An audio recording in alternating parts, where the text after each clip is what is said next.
po jako akawuwo. Tosobola siba waka onyonya ne gwono siba kaviri obubiri bwe tuyizeeko okusiba naye ate nabo bakabanjala.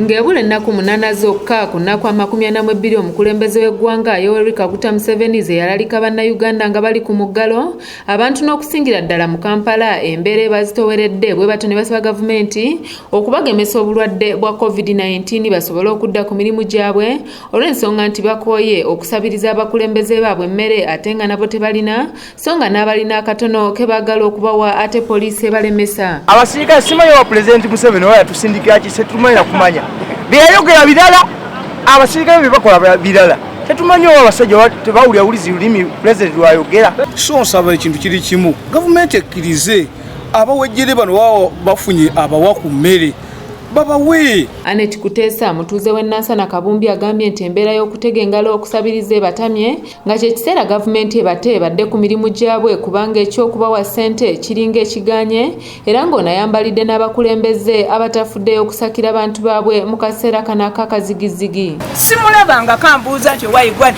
simanyi nawe baali bawandikidde era simanyiyo bw'oba omanyiyo ndagirirayo ngende bampandika. Gavumenti ku mbeera eriwo tetuganye obulwadde weebuli naye ffe ku bantu baffe tufeeko kuba ffe twaife tetwagala mmere kutuwa buwi kuba tuli bamasiki ntulina emikono. Lubwamajjuma nga mutuuze w'e Kabumbi agamba nti gavumenti ey'omulembe guno egufudde mugano okugaba ebintu ne bitatuuka mu bantu n'ekoma kubasuubiza ekisa bannansi mu mbeera ey'okuwankawanka ebitaliwo mu mirembe egyayita. Ibintu byegala kutuuka mu bantu baagala ssente zibifuna n'akatako akawunga kuganga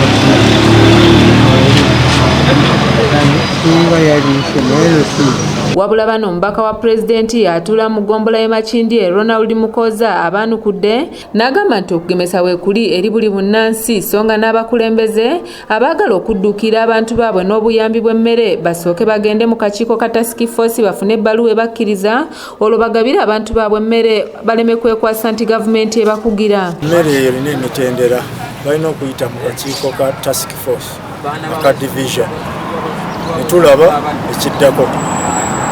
So bonna abali eyo nga bandyagadde okuwa abantu baffe emmere kuwandiikira akakiiko ng'okasaba mubuwandiike akakiiko kajja kuddamu mbagirawo. Kyokka n'agamba nti eky'abantu okulaajana nti bagemwe oluvannyuma bateebe badde ku mirimu gyabwe bakole ekyo basooke bakite olw'ensonga nti abasawo abakugu tebannaba kuvaayo na alipoota ekakasa nti COVID-19 aweddewo nga n'olwekyo enkola zonna ez'okumulwanyisa zikyagenda mu maaso ssaako n'okugunjibwawo.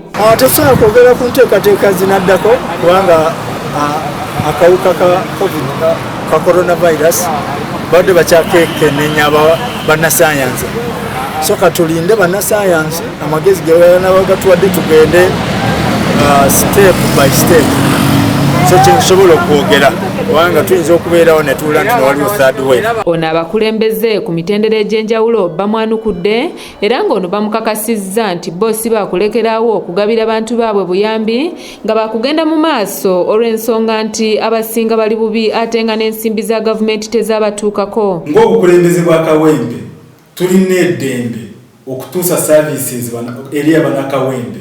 So yagamba nti sooka ogende mu central government osabeyo olukusa ate nga ssemateeka already ovunaanyizibwa already yabukuwa obuba bumenyi bw'amateeka era tukiriziganya nakyo.